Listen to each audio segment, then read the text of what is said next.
Esperanza en medio del sufrimiento. Un estudio inductivo en las cartas del apóstol Pedro con el pastor Víctor Manuel Buitrago Cruz. Bienvenidos a este apasionante estudio en la palabra de Dios. Bienvenidos a nuestra lección número 17 de Pedro Inductivo. Esta es nuestra última lección de nuestro estudio, así que bienvenido y vamos a dejar que Dios nos hable. Señor, aquí estamos con el deseo de escuchar tu voz, escuchar tu palabra, y te ruego en el precioso nombre de Jesús que tú sea quien hables a nuestras mentes y a nuestros corazones.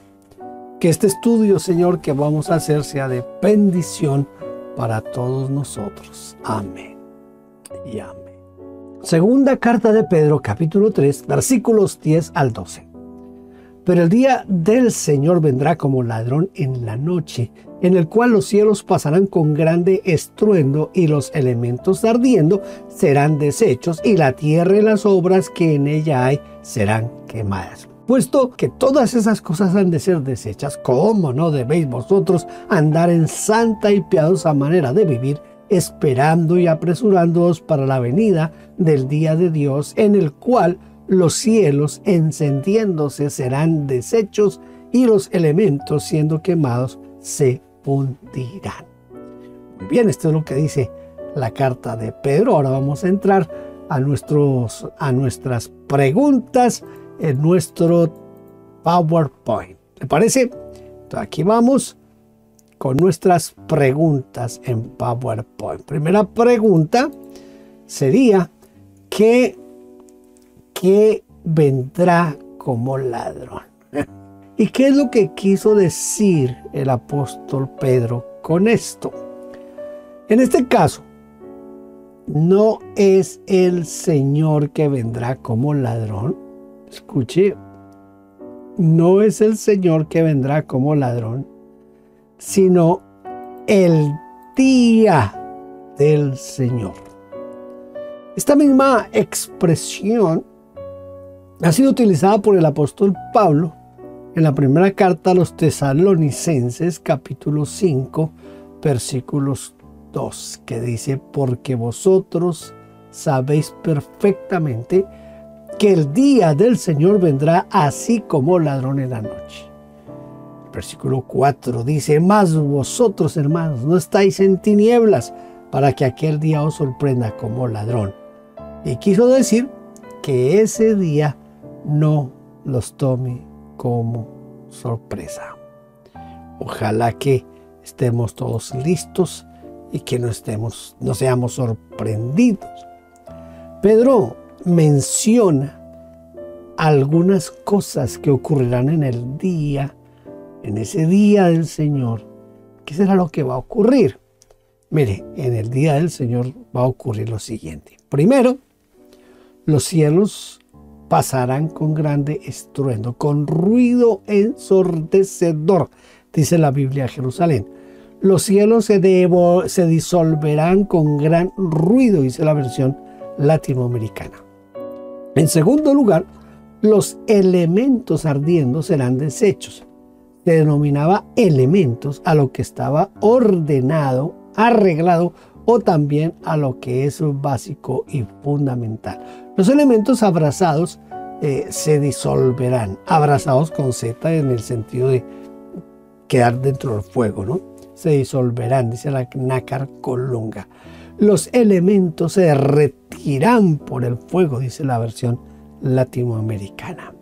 Y en tercer lugar, la tierra y las obras que en ella hay serán quemadas. Miren cómo dice la versión latinoamericana, dice: la tierra con todo lo que encierra quedará consumida. Y la Nueva Biblia Española dice: la tierra y lo que se hace en ella desaparecerán. Tremendo todo esto. A veces nosotros lo tomamos como muy a la ligera, esto del día del Señor. ¿Qué querrá decir la frase apresurándoos para la venida del día de Dios? Otras versiones de la Biblia traducen esperando y acelerando el advenimiento del día de Dios.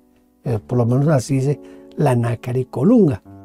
Mientras aguardan y apresuran la llegada del día de Dios, dice la Nueva Biblia Española. Esperando y apresurando por ese medio la venida de Dios, dice la versión latinoamericana. Por lo tanto, uno puede apresurarse para la venida del día de Dios, poniéndose al día con sus deudas pendientes, corrigiendo las cosas que hizo mal y completando las obras inconclusas, pidiendo perdón, reconciliándose con aquellos que ha ofendido y otras cosas de las cuales el Señor podría pedirle cuentas cuando regrese.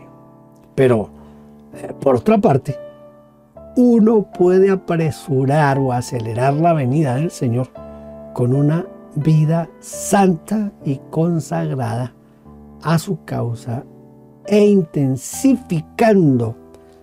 Esto es una parte que nosotros no le hemos puesto mucha atención, y es el cumplimiento de la gran comisión.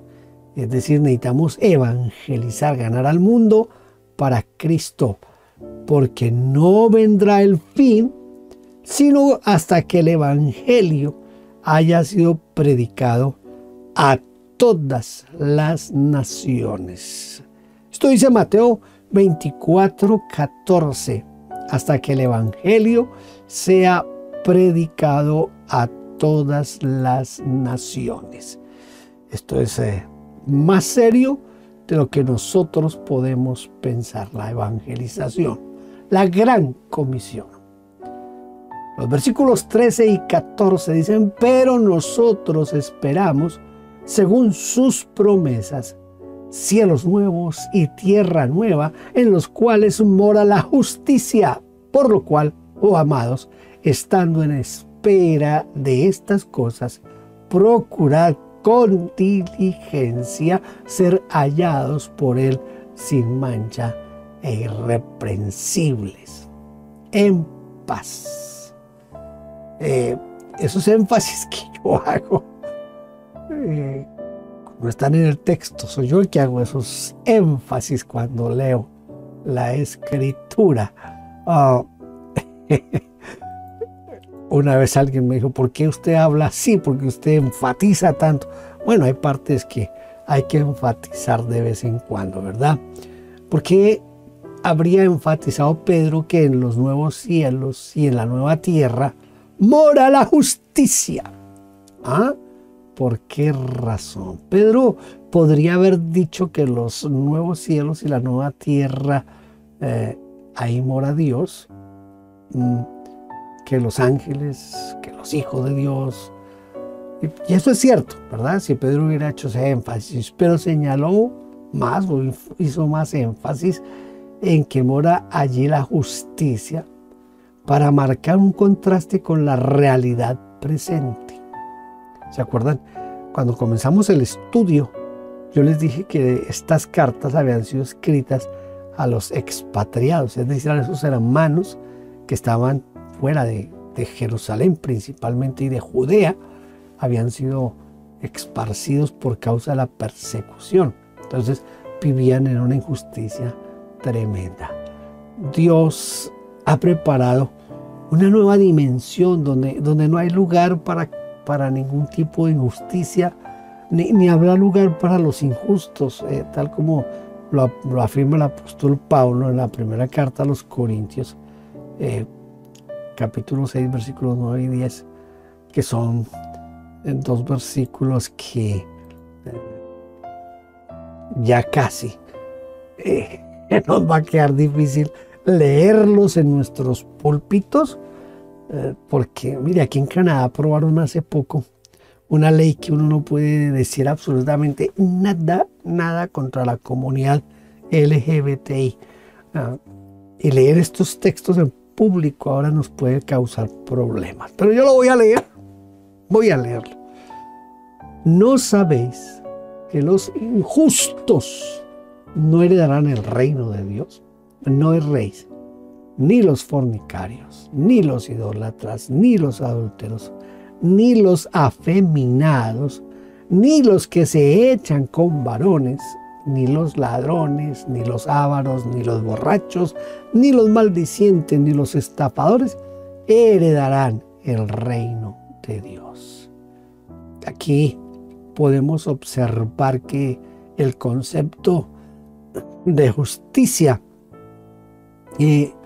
o de injusticia no se limita solamente a hey, vive honestamente, no hagas daño a nadie y da a cada uno lo suyo. No, no es solamente a eso, como decía Ulpiano, porque sería una justicia limitada dentro de las relaciones interpersonales, de manera que mientras uno no haga mal a nadie, a que viva como quiera. Eso no es lo que se habla aquí de la justicia o de la injusticia. Sin embargo, mire, yo quiero que preste atención a esto. La justicia según Dios no es así, porque los fornicarios, los idólatras, los afeminados, los homosexuales no hacen mal a nadie. Sin embargo, Pablo afirma que no entrarán al reino de los cielos o al reino de Dios. Y en ese reino, Dios es el dueño. Él es el dueño de casa. Y Él es quien decide quién entra y quién no. Y además decidió que allí morará la justicia. Dice Isaías 32. Y el efecto de la justicia será paz. Y la labor de la justicia reposo y seguridad para siempre. He aquí mi siervo, yo le sostendré, mi escogido en quien mi alma tiene contentamiento. He puesto sobre él mi espíritu. Él traerá justicia a las naciones. Dice Isaías 42:1. No temas porque yo estoy contigo. No desmayes porque yo soy tu Dios que te esfuerzo. Siempre te ayudaré, siempre te sustentaré con la diestra de mi justicia, dice Isaías 41:10. ¿Qué debemos procurar entonces? Con diligencia. Debemos procurar con diligencia, es decir, poner todo el empeño, estar en paz con Él, libres de mancha y defecto, dice la Nueva Biblia Española. Sin mancha y sin culpa, viviendo en paz, dice la versión latinoamericana.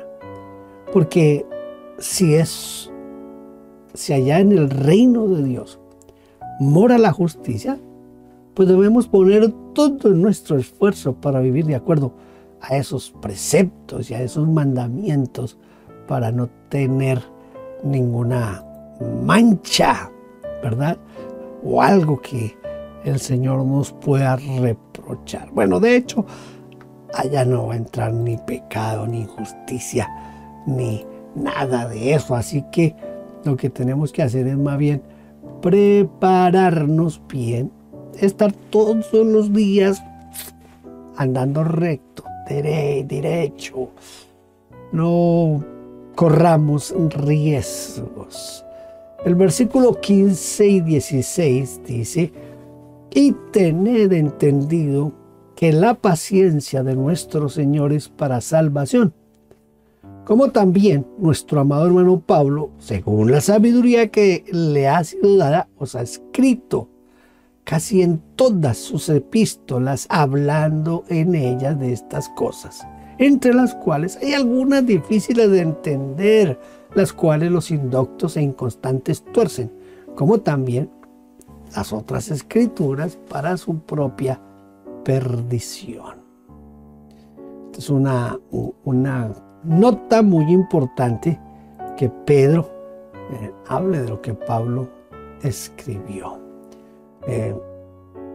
¿Qué sería lo que podríamos decir? ¿Cómo es que tuerce las Escrituras? Quiero darle algunos ejemplos de este asunto. Son apenas mínimos, porque esto es de nunca acabar, y mucho más con lo que está pasando en nuestro tiempo. Mire, torcer las Escrituras es tergiversar, es desviar el significado, el propósito, el contexto y la enseñanza de la Biblia para acomodarla a su propio beneficio, sin ver que, en definitiva, los que tuercen las Escrituras lo hacen para su propia perdición. ¿Qué dichos de Pablo eran los que torcían, los que más torcían? Bueno, muchos, pero tenemos un ejemplo en su carta a los Romanos, donde demuestra que la gracia de Dios es más grande y más fuerte que el pecado. Mas cuando el pecado abundó, sobreabundó la gracia, dice Romanos 5:20. Pero algunos torcieron sus palabras, diciendo algo que él ni dijo ni quiso decir. Y si nuestra injusticia hace resaltar la justicia de Dios, ¿qué diremos? ¿Será injusto Dios que da el castigo?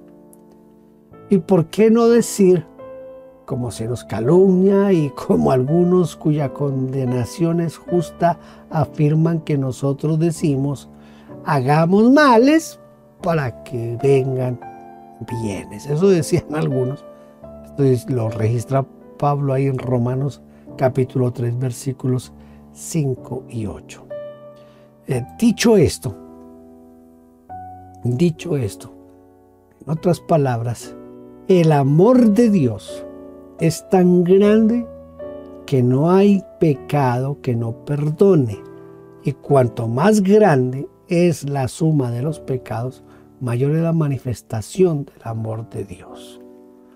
Entonces, alguien diga, si es así, pequemos mucho para que el amor de Dios sea más grande. Eso es torcer las Escrituras. ¿Saben quiénes son los expertos hoy en torcer las Escrituras? Los falsos nuevos apóstoles y profetas. ¡Oh! Si hay gente que ha torcido la Escritura, son ellos. Hay que escucharlos para ver cómo han torcido la Escritura estos sinvergüenzas que se hacen llamar apóstoles y profetas. ¿Qué valor le daba Pedro a los escritos del apóstol Pablo? Bueno, es evidente que Pedro consideraba que los escritos de San Pablo, del apóstol Pablo, eran inspirados por Dios, es decir, como sagradas escrituras. Porque él dice, los indoctos e incrédulos tuercen, como también las otras escrituras. Entonces, note que Pedro dice las otras escrituras, aparte de lo que Pablo escribió. Entonces, Pedro le está dando a Pablo, le está dando, como dirían hoy, un espaldarazo, en el sentido de decir, todo lo que dice el hermano Pablo está inspirado por el Espíritu Santo.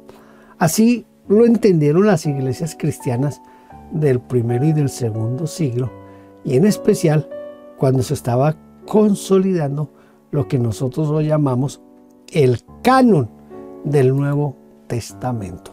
Entonces hay que tener en cuenta eso cuando estamos estudiando un poquito de bibliología o cuando estamos estudiando apologética. Versículos 17 y 18. Así que vosotros, oh amados, sabiéndolo de antemano,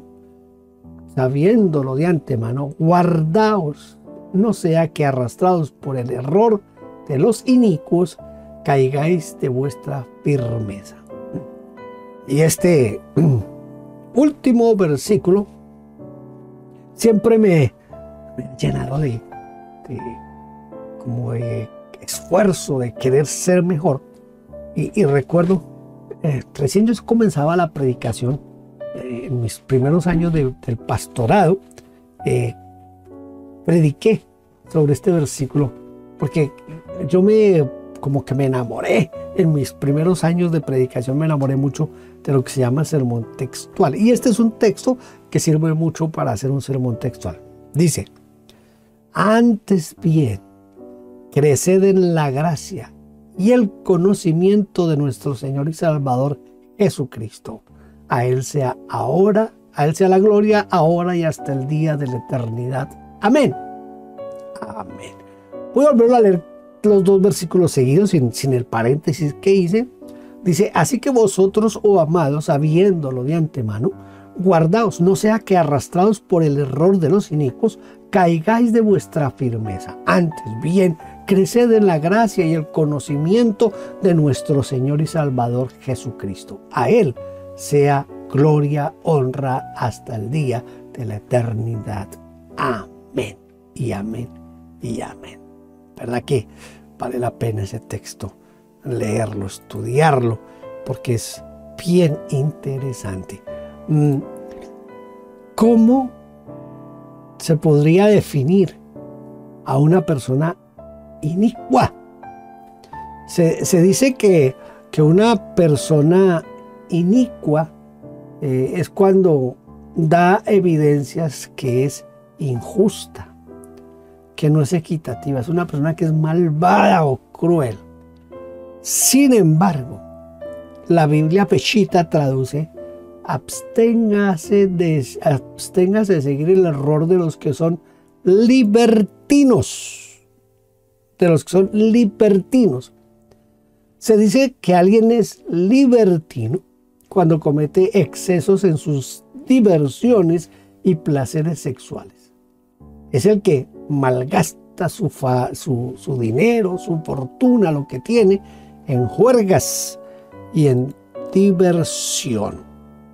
Esos hay muchos hoy, ¿verdad? Otras versiones de la Biblia traducen de la siguiente manera. Por ejemplo, la Nueva Biblia Española dice: que no les arrastre el error de esos hombres sin principios. La versión de Jerusalén dice: por error de esos disolutos. Y la otra versión dice: en el error de los licenciosos. ¿Cómo puede ser arrastrado por el error de los inicuos? Mire, es muy difícil que uno sea arrastrado por el error de gente cruel, de gente malvada, de gente injusta. ¿Por qué? Por el mismo rechazo que este tipo de personas produce. Sin embargo, una persona alegre, divertida y graciosa capta nuestra atención, y si es un libertino, fácilmente podría arrastrarnos al error, porque nos hace reír con sus ocurrencias, que al principio son totalmente inocentes y de buen gusto, pero si hay maldad en su corazón, con esta misma sutileza, puede sembrar en nosotros la duda, la irreverencia ante lo que es sagrado, el menosprecio a esos verdaderos valores del Evangelio. Porque esta gente es experta en hacer eso. Yo tengo un testimonio. Voy a tratar de resumirlo lo más que pueda. Teníamos un hermano que estaba empezando a ser un buen líder dentro de la iglesia. Entonces lo pusimos a cargo de un centro de predicación que teníamos, y el hombre estaba allí enseñando en la escuela dominical.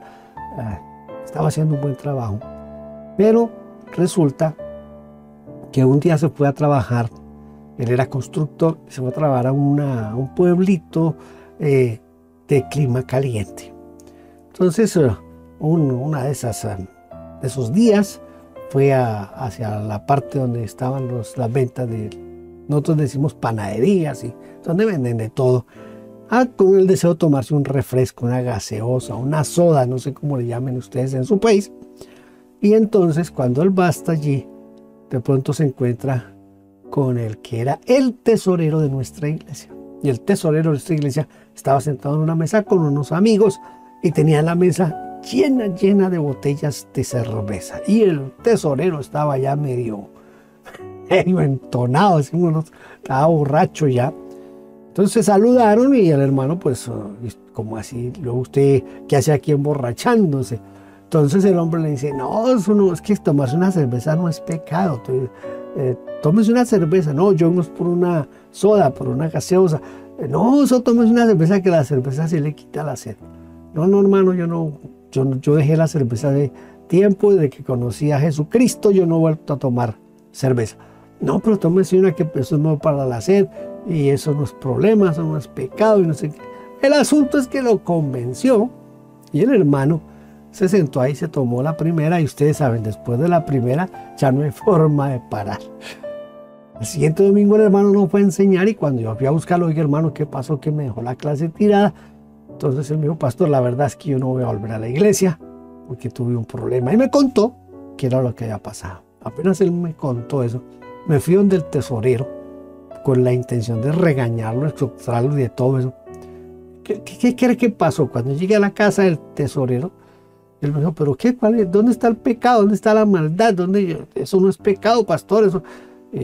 Hágame un favor, entrégueme la tesorería y me la entregue allá. Hay gente así, experta en hacer caer a los otros.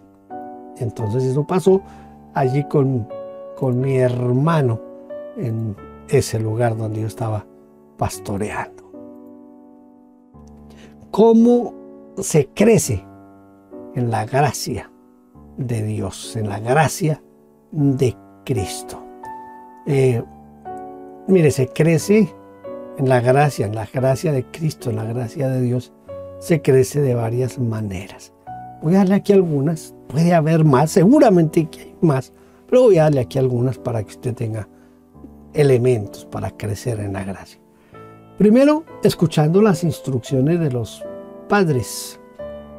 Me refiero a los que somos jóvenes o los que son jóvenes y tienen padres cristianos, o bueno, y así no sean padres cristianos, porque cuando escuchamos a los padres, dice el libro de los Proverbios, porque adorno de gracia serán a tu cabeza.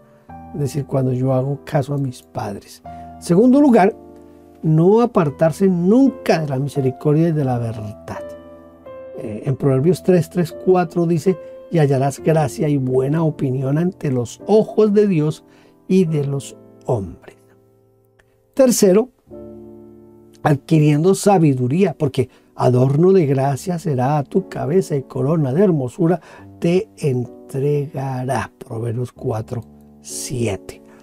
En cuarto lugar, dando sin esperar nada a cambio.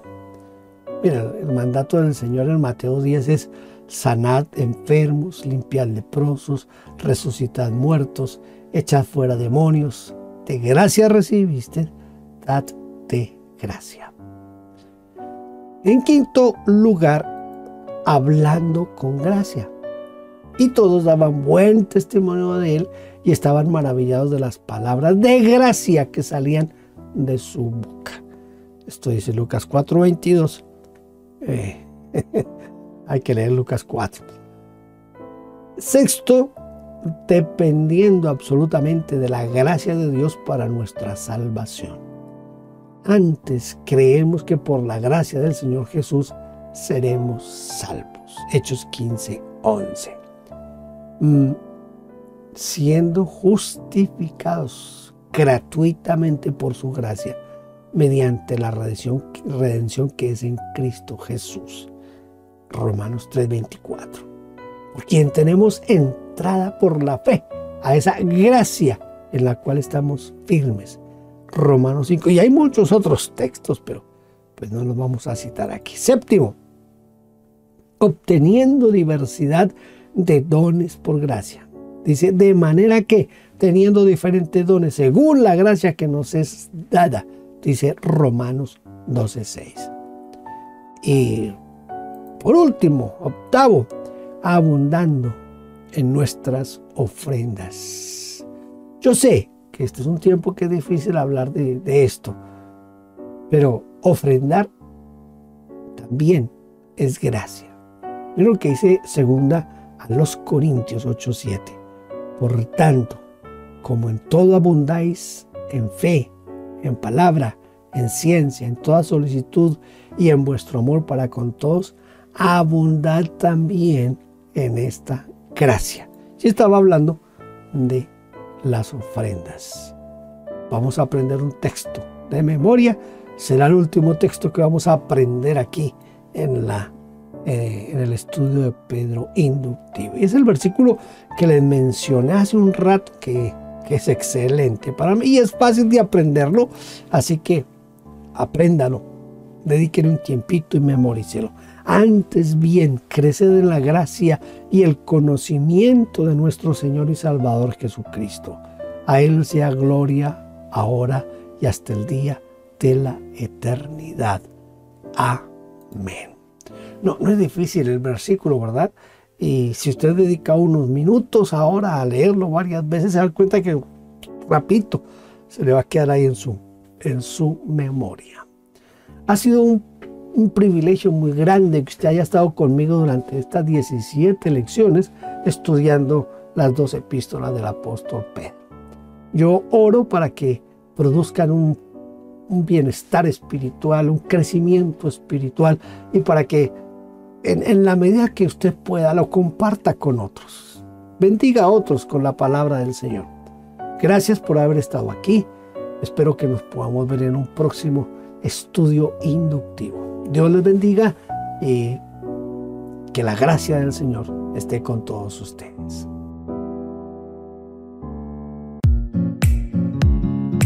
Gracias por vernos. Déjenos su huella suscribiéndose y comentando. No olvide campanita y compartir. Dios le bendiga.